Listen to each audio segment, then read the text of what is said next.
तो आप खुद ही समझ सकते हो कितना कठिन है। अब घर की याद आज सुबेरे से आ रही है। हाँ।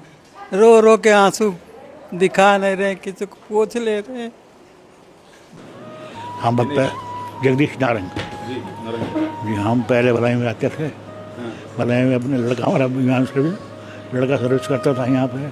तो लड़के को अपना मकान बेच के सब पैसा अपने लड़के को दिया। और आपने? हाँ, मकान कहाँ था आपका? बदायूं में। बदायूं? जी हाँ। और उसने कहा मैं आपको अपने साथ रखूँगा। 4-5 साल उसके साथ रहे, लड़ते झगड़ते रहे। उसकी भी बहुत ख़राब थी। जो समझो उसने यहाँ निकाल दिया, हम यहाँ आ गए। तो यहाँ कैसे पहुँचे? ये हमारा एक दोस्त था, उसने हमें यहाँ का एड्रेस दिया था, तो हम यहाँ आ गए। और फिर लड़के को ले आए, वो आया, इनसे बातचीत करके छोड़ के चला गया हमें। और आपका पैसा प्रॉपर्टी सब दे दिया आपने? वहाँ पर कर दे दिया, खर्चा वो हमें दे रहा है यहाँ को। देता है? हाँ, जो खर्चा यहाँ है वो दे रहा है। कोर्ट तक जाना पड़ा? जी हाँ। हाँ, तब तो रास्ता बचा ही नहीं। हाँ, फैमिली कोर्ट में। नहीं, वो भी उसने किया था, मैंने केस नहीं किया था। वो भी लड़की की बीवी ने कराया था, ताकि हमें खर्चा ना देना पड़े। अच्छा, उन्होंने कहा कि हम देंगे नहीं? हाँ, मतलब यही इसीलिए क्या रहा। इन्होंने नहीं किया था, ये अपने घर में। अच्छा, उन्होंने तो केस कर दिया कि हम कुछ नहीं देंगे। हाँ लेकिन कोर्ट ने कहा देना पड़ेगा। हाँ, बस यही बात। बड़ी दिक्कत हुई। एक्चुअल में इनके साथ क्या था, ये दोनों हस्बैंड वाइफ वापस घर जाना चाहते थे। इनका ये था कि जो भी हुआ घर में लड़ाई झगड़े, लेकिन अब हम परिवार के साथ रहना चाहते हैं। तो जब इनकी विलिंग थी तो मैं इनको लेके गई इनके घर।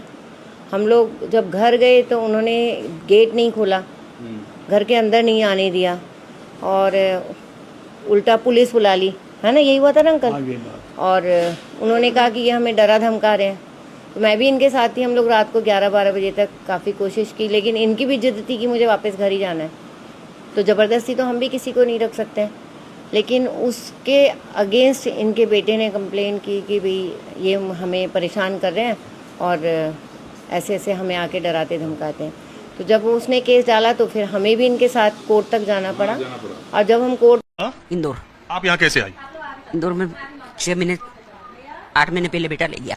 मैं धार जिला धामनोद में शादी हुई थी सन 66 में, जब से वहीं रहती थी किराए के मकान में। बेटा गया, शादी थी, पोता पोती की, बोले मम्मी हम वहाँ रहेंगे, घर के मकान में सब शादी होगी, सब लोग आएंगे जाएंगे तो हमको थू करेंगे, तुम यहाँ रखे हो, इसे मारो। ऐसे ही बात भी, अपना बुढ़ापा है, बनी बनाई रोटी मिलेगी, सब अपने हाथ से बना खाते हैं। चली गई, ट्रक में भर के ले गया सामान, बेटा कार में बिठा के मेरे को ले गया, बहू बेटा है, बैठ कर ले गया। शादी वादी हुई, 3 महीने 4 महीने अच्छा रखा। उसकी सास आई, उसने क्या पट्टी पढ़ाई क्या नहीं पढ़ाई, बस एबलेपन चालू कर दिया उसने, बहू ने। आपके बेटे ने? बहू। आपके बेटे कितने थे? 3 बेटे हैं, एक छोटा बेटा डॉक्टर है आंखों का।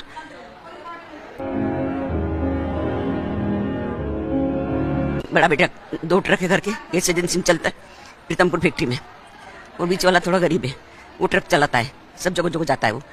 कभी गुना गया, कभी बिना गया, कभी झांसी गया, कभी कहीं गया, मतलब जाते रहता है, हरियाणा पंजाब सब जगह जाता है। वो शादी होने के बाद में 8-10 दिन बाद में बहू कहती, मम्मी तुम उज्जैन चले जाओ, उज्जैन मेरा पीर है। मैं क्यों? बोले हम तो जा रहे हैं तीरथ, और बेटा बहू जा रहे हैं हनीमून पे। बेटा मेरे से बन के अभी चलते नहीं बन रहा, मेरी तबीयत खराब हैगी। फिर दूसरे दिन आई, मम्मी अब तुम तुम्हारा इंतजाम कर लो कहीं भी, हम नहीं रख सकते, हम नहीं रख सकते। मैं अब किससे क्या करूँगी? मैं चलो, मैंने कह दिया। 16 दिसंबर मैं घर से निकल गई, साल भर तक इधर उधर भटकी। 6 दिसंबर शादी पोते की, 7 दिसंबर पोती की, 16 दिसंबर में घर से निकली। नहीं, मैं किराए से अकेले? अकेले। पैसे थे आप पे? नहीं, पैसे नहीं थे, मेरे कन गैस की टंकी थी, सामान सब था ना, तो मैंने गैस की टंकी 2 बेच दी, गैस की टंकी बेच दी। और एक जो सायरा करके जिसने मेरे पैर का ऑपरेशन कराया संभाला, थी तो मुसलमानी, उसने ऐसा संभाला मेरे को जैसे घर की बेटी जैसा। मुसलमान? हाँ, मुसलमान थी वो। मुसलमान ने? मुसलमानी ने उसने आपको संभाला? हाँ, मेरी भांजा वो घर छोड़ के आई वो, और वो यहाँ छोड़ के गई मेरे को, कि बोले माँ तुम्हारे को बहुत दुख हो रहा है, मैं देख रही हूँ तुमको ऐसे परेशानी में। मेरे पैर का ऑपरेशन में उसने भांजा बहू घर छोड़ के आई। भांजा बहू को फोन करा, मेरी भांजा बहू ने मेरे को 2 महीने रखी, तो बेटा बहू ने भांजा बहू से बोलना चलना बंद कर दिया। बोले कि हमारी मम्मी को तुमने क्यों रखा? तो बोले तुम कोई नहीं रख रहे थे, उनकी हालत ऐसी थी, अस्पताल में डॉक्टर ने जवाब दे दिया, बोले 3 दिन 4 दिन रखेंगे हम, 5वें दिन छुट्टी कर देंगे। तो बोले कहाँ जाती? तो मुसलमानी ने, उसके भाई का घर था, किराए से देते थे, तो वहाँ मेरे को ले गई। मैंने कहा बेटा मैं तो यहाँ गंदी वाड़े में नहीं रह सकती, उससे सारा इसका मैंने कहा बेटा देखो तुम वो मुसलमान, तुमको चल जाता है, हम हिंदू हैं, हमको नहीं चलता है, यहाँ मेरे को बदबू आती है। तो बोले माँ मत फिक्र करो, मैं तुम्हारे भांजबो का फ़ोन नंबर दो, उसको फ़ोन करती हूँ। मेरी भांजबो को फ़ोन करा, बोले ना तुम्हारी मामी को मिल के जाओ। बोले कहाँ है? तो बोले यहाँ की जगह है। तो वो लेके गई मेरे को, मेरी भांजबो, उसने अबेरा उसके गई, उसने रख ली। उसके बाद में सब दूर भटके के उनके भांजबो को कहाँ रखूँ? 100 ब्राह्मण, एक भांजी एक भांजा। तो मैं बेटी के घर गई, दूसरे बेटे के घर गई। मेरी धर्म की बेटी बनी है धामनोद जिला। बेटी भी है ना आपकी? हाँ 2 बेटी है ना, एक तीन बेटे ये बेटे हैं, 2 बेटी है, 5 तभी आपको यहाँ आना पड़ा? कोई नहीं? हाँ बेटा, मेरे संग क्या हुआ है जो मैं जानती हूँ। बेटे ने ऐसे शब्द बोले भले, और 8 दिन पहले बोलना बंद कर दिया। फिर मैं गई तो बेटियां भी नहीं अम्मा आपका साथ? बेटे साथ क्या देंगी? बेटे ने कह दिया अगर मम्मी साथ दोगे तो हम तुमसे बोलना चलना बंद कर देंगे। मम्मी कितने दिन की? अरे तो भाई बहन का रिश्ता चले न चले, लेकिन माँ का रिश्ता कैसे छोड़ देगा कोई? बेटे उनकी शादी हो गई, सब बेटी क्या सब मैंने सब दिया था, मेरा पास का था, बेटियों को दे दिया। 5-5 तोला सोना दे दिया। उनके बेटा बेटी की शादी ब्याह में जो करना था मैंने माँ मेरा सब कर दिया। बच्चा 4000 रखा। तो यहाँ कैसे आ गई? तो वो सायरा लेके आई ना मेरे को, जो सबने नहीं रखा, सबने ऐसी परेशानी करी, कुछ जवाब दिए। तो मेरी भांजा बहू ने ये क्या बोले मामी। तो यहाँ आप ठीक से रहती हैं? हाँ बेटा, यहाँ तो इससे भगवान है महाराज जी। तो आप ये कितने साल से? मेरे को 4 साल हो जाएगी 2 दिसंबर को 4 साल हो जाएगी। अच्छा ये तो सब सामान हमने भर के नहीं ले जाता बेटा, तो मैं तो किराए के मकान में नहीं रहती, मगर मेरे सब चलते फिरते नहीं बनता। मेरा पाँव ऑपरेशन हुआ, मैं गिर गई तो आपको पेंशन वगैरह मिलती है कोई? नहीं, सिर्फ 600 रुपये धामनोद में मिलती थी, धार जिले में। अब यहाँ से कोई जान दे तो लेके आप, धार जिले में 600 रुपये महीना पेंशन। तो फिर यहाँ पैसे की जरूरत नहीं पड़ती कुछ? ऐसा जरूरत नहीं पड़ती, मैं जो जरूरत पड़ती है थोड़ी बहुत तो कर लेती हूँ। मेरी माँ ने जो दे रखे थे पैसे, वो पैसे मैंने जमा कर रखे बैंक में। 2 बेटा 1 बेटी है। 2 बेटा और 1 बेटी के रहने के बावजूद आपको यहाँ आने की जरूरत क्यों पड़ी? उन लोग हमको खाना पीना नहीं दिया, बहू निकाल दिया धक्का मार कर। बेटी? बेटी विधवा है अपने ससुराल में। ये इस समय के भारत के समाज की कड़वी हकीकत है, इसको भी आप ध्यान में। बहुत सारे लोग हैं ऐसे। आप कह रही थी कई लोग ऐसे होते हैं जिनको मर्सिडीज में भी छोड़ के जाते हैं। जी, उनके बच्चे छोड़ के चले जाते हैं। हमारे गेट के बाहर एक इलेक्ट्रिसिटी का पोल है, उसमें बांध के चले जाते हैं। 2 घंटे बाद जस कालरा सर को वीडियो शेयर करते हैं कि लो मैं अपने बाप को बांध के आ गया, दिन में तुमने एडमिशन नहीं लिया, अब तुम्हें जो करना करो। तो हम ऐसे लोग को भी एडमिशन ले लेते हैं। बाहर आपके यहाँ एक इलेक्ट्रिसिटी का पोल खंबा है, उसमें बांध के चले, मर्सिडीज से आते हैं और खंबे पे बांध के चले जाते हैं और फिर वीडियो भेजते हैं कि अब इनको रखना ही पड़ेगा। हाँ जी, इतने भारी हो जाते हैं माँ बाप। सर आप मुझे तो, मैं यहाँ इतनी बड़ी बड़ी गाड़ियाँ होती हैं उनके पास। मैं यहाँ 9 साल से काम कर रही हूँ, तो मेरे को तो जो तजुर्बा है और जो मैं लोगों को देख रही हूँ, तो मेरे हिसाब से तो उनके लिए वो इतने बड़े बोझ होते हैं कि वो एक रात भी अपने घर में उनको ठिकाना नहीं चाहते, इसलिए वो बांध के चले जाते हैं। बिकॉज वो दिन में आए हुए होते हैं। मैं एडमिशन के लिए बैठी हुई हूँ, मैंने बोल दिया कि बाबूजी तो अच्छे हैं। और... नहीं बाबूजी तो अच्छे हैं, आप अच्छी फैमिली से बिलोंग करते हैं, आप तो ये बुजुर्ग को रख सकते हो। अब मैंने कोई गलत बात तो बोली नहीं, वो उस टाइम तो लेके चले गए, लेकिन रात को बांध के चले गए। 2 घंटे बाद वीडियो भेजते हैं जज सर को कि ये लो मैं बांध के आ गया हूँ, अब तुम्हें जो करना है वो तुम करो। तो हम तो ऐसी स्थिति में फिर उनको अंदर लेके आते हैं। लेकिन आपकी भी तो कैपेसिटी है भाई, सर क्या करें, हमारी मजबूरी। कोई भी जगह है उसकी एक लिमिट है, हमारी मजबूरी है। हम गवर्नमेंट का काम करते हैं, गवर्नमेंट की तरफ से हमें कोई एड नहीं मिलती, कोई कुछ नहीं मिलता, लेकिन क्योंकि हम ये मानव सेवा कर रहे हैं तो गवर्नमेंट का प्रेशर रहता है, क्योंकि आप करते हो तो हम एडमिशन आप। आइए बैठिए। आपका अंतिम संस्कार का ऐड देखे थे, सोचे बैठकर ही बात कर लेते हैं। कोई नहीं सर, यही तो हमारा काम है। सर आंटी जी को भी बुला लीजिए ना, एक साथ ही दोनों को समझा देता हूँ। अच्छा ठीक है। ए जी सुनिए तो जरा।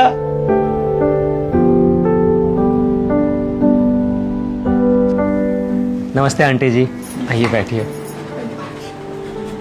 सर हमारी कंपनी वो करवा रही है जो आजकल बेटा बेटी या रिश्तेदार को भी करवाने की फुर्सत नहीं है, मतलब कि दाह संस्कार या फिर कह लीजिए अंतिम संस्कार।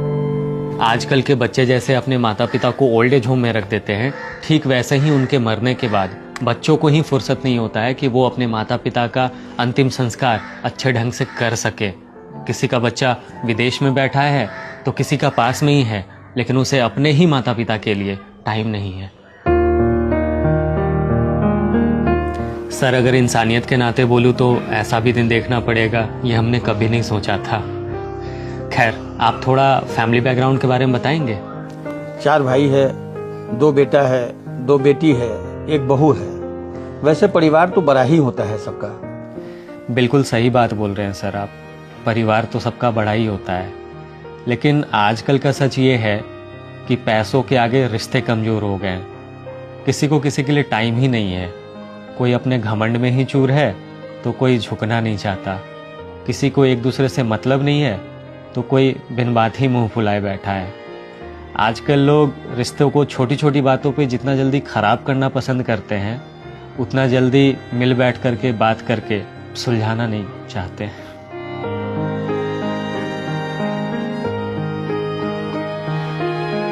खैर, मैं प्रोडक्ट के बारे में बताता हूँ सर। हमारी कंपनी अंतिम यात्रा आपको 40,000 रुपए में अंतिम संस्कार का पैकेज देती है, जिसमें हम अर्थी, पंडित, नाई, कांधा देने वाले, साथ में चलने वाले, राम नाम सत्य बोलने वाले सब कुछ देंगे। यहाँ तक कि अस्थिया विसर्जन भी हम लोग ही करवाएंगे। हमारा सारा कार्यक्रम आपके धर्म के विधि विधान अनुसार ही होगा। यह भारत की एक नई कंपनी है जो अब तक 50 लाख प्रॉफिट कमा चुकी है और आने वाले समय में इसका कारोबार 2000 करोड़ क्रॉस करने की संभावना है, क्योंकि कंपनी को पता है कि हिंदुस्तान में अब रिश्ते निभाने का टाइम किसी के पास नहीं है, ना ही बेटा बेटी के पास, ना ही भाई बहन के पास, और ना ही किसी रिश्तेदार के पास। सर, पता नहीं मुझे यह बताते हुए खुश होना चाहिए या दुखी, पर कंपनी अब तक 5000 से ज़्यादा अंतिम संस्कार करवा चुकी है और हमारी डेली बुकिंग भी 20 से 25 हो ही जाती है, जिसमें ज़्यादातर बुकिंग किसी के बेटे ने ही करवाया हुआ होता है। सर, मैं भी किसी का बेटा हूँ और इस जॉब को करते हुए अक्सर मेरी आंखें नम हो जाती है तब जब कोई अपनी बुकिंग कंफर्म करता है। उम्र के उस पड़ाव में जहाँ माता पिता को अपने बच्चों की सबसे ज़्यादा ज़रूरत होती है, अक्सर बच्चे उसी पड़ाव में माता पिता को अकेला छोड़ देते हैं।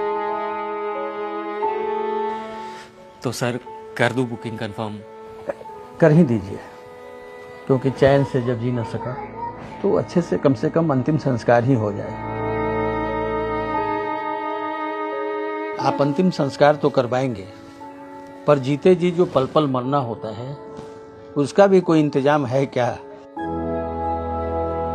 किराए पर बेटा बहू भी दे दीजिए, ताकि कोई हमारे खालीपन को समझे, हमारे साथ बात कर सके, और वही प्यार हमको भी दे जो हमने अपने बच्चों को बचपन में दिया है।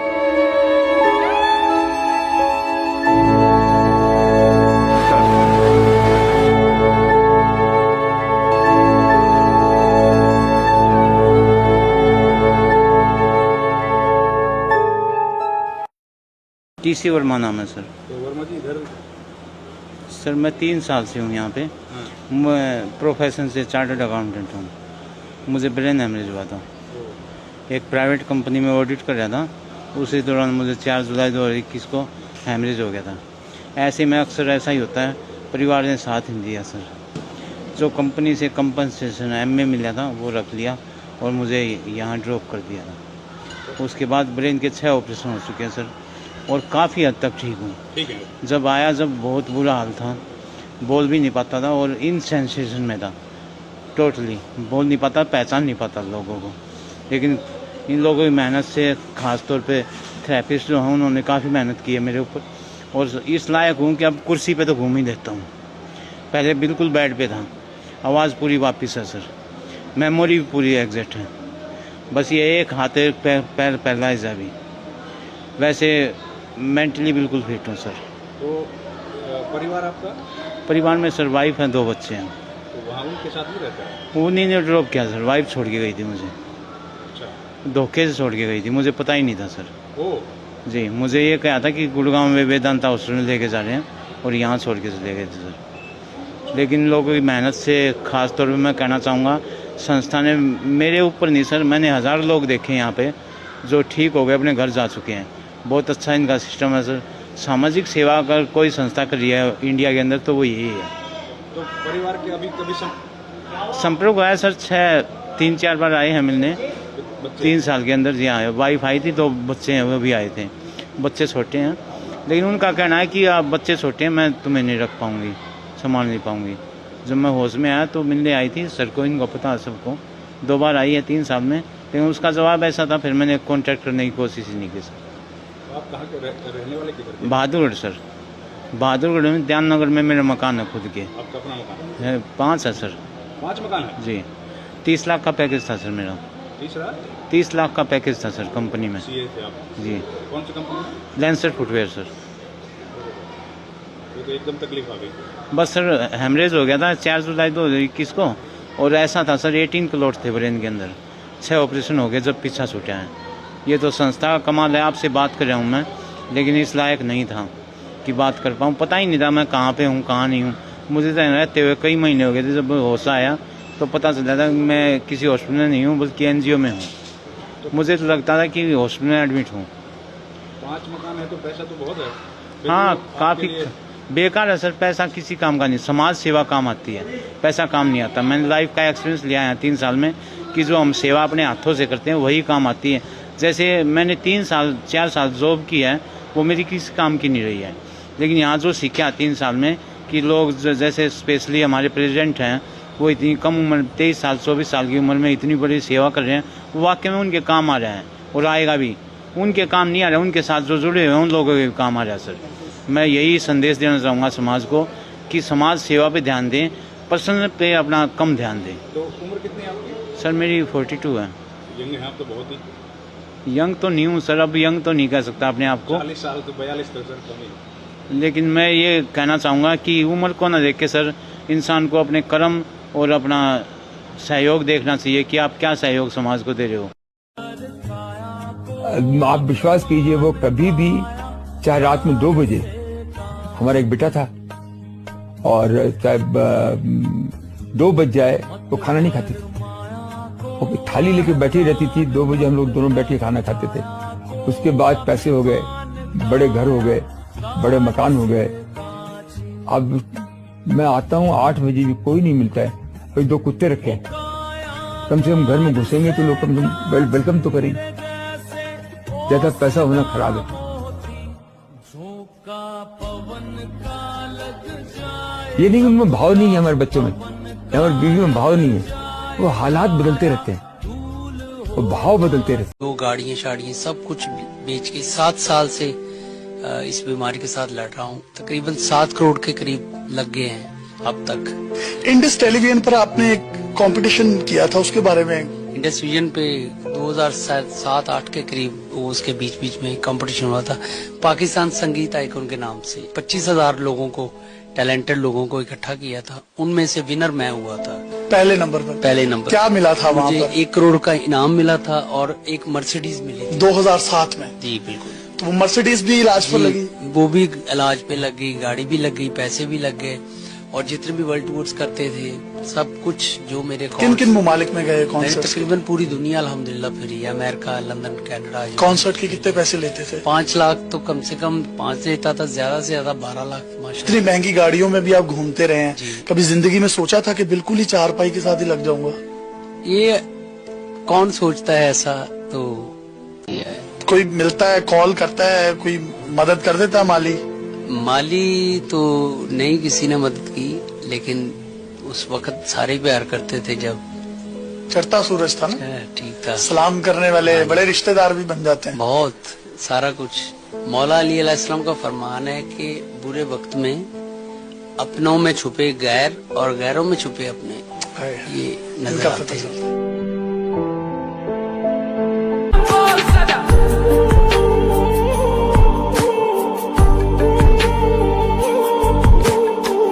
अब मैं आपको बहुत अजीब बात सुनाने वाला हूँ कि पैसे का लोगों को बड़ा गुरूर होता है। शालीमार बाग है एक दिल्ली में जगह, शालीमार बाग। एक बड़ी रिच फैमिली थी, उनका ऑक्सीजन 50 के करीब रह गया था, सिलेंडर था वैसे उनके पास। उनको किसी ने कहा कि कहीं हॉस्पिटल में जगह नहीं है, तो उनको पैसे पे बड़ा गुरूर था। 30-40 लाख रुपए उन्होंने बैग में डाला और कहने लगे मैं देखता हूँ कैसे जगह नहीं मिलती, हॉस्पिटल पैसे फेंकेंगे जगह मिलेगी। अपनी मिसेज और ड्राइवर के साथ वो गंगाराम हॉस्पिटल पहुंच गए और वहाँ गाड़ियों की लाइन लगी हुई थी। आप पहुंच तक पहुंचने के लिए भी आपको 50 गाड़ी को इंतजार करनी पड़ेगी। और रात के खड़े खड़े सुबह हो गई और ऑक्सीजन का सिलेंडर गाड़ी में ख़त्म हो गया और उनकी डेथ हो गई। 40 लाख रुपए कैश है पास में, नहीं बचा पाए। मुझे किसी का फ़ोन आया बॉम्बे से कि शंटी जी ऐसे मेरे एक जानकार हैं, उनकी मिसिस गाड़ी में और डेथ हो गई है, तो कुछ करो यार। मैंने कहा कोई बात नहीं। मैंने एम्बुलेंस भेजी, उनकी बॉडी मंगाई, संस्कार कराया। अभी संस्कार कर ही रहे थे तो उनकी मैडम कहने लगी शंटी जी एक बहुत बड़ी गलती होगी मेरे से। मैंने कहा क्या? कहती ऐसे ऐसे इन्होंने ना 35-40 लाख रुपए बैग में रखा था और बैग गाड़ी में रह गया और हम इनको लेके आ गए जल्दबाजी में। मैंने कहा तो बहुत गलती कर गए। हमने एम्बुलेंस भगाई, वहाँ पे गए तो शीशा टूटा हुआ था, उसमें से बैग गायब था। सीसीटीवी कैमरे देखे गए। अब निकलता क्या है कि बैग लेने कोई नहीं आया था उनका, उसमें ऑक्सीजन सिलेंडर दिख रहा था। 2 सज्जन जा रहे हैं बाइक पे, कहता रुक रुक रुक रुक, सिलेंडर है ऑक्सीजन का। उस समय ऑक्सीजन सिलेंडर ब्लैक हो रही थी, अफीम की तरह बिक रहा था। तो वो बंदा ईंट लेके आता है, शीशा तोड़ता है, सिलेंडर निकालता है, उसका मास्क निकालता है, ऐसे रखता है, फिर वो कहता है नहीं बैग भी है एक, शायद इसमें भी कोई मेडिकल आइटम होगी। फिर वो बैग उठाता है और चल देता है। अब देखो कैसा वक्त आया। वक्त फिल्म का नगमा था ना, आदमी को चाहिए वक्त से डर के रहे, कौन जाने किस घड़ी वक्त का बदले मिजाज, मिजाज ही तो बदला।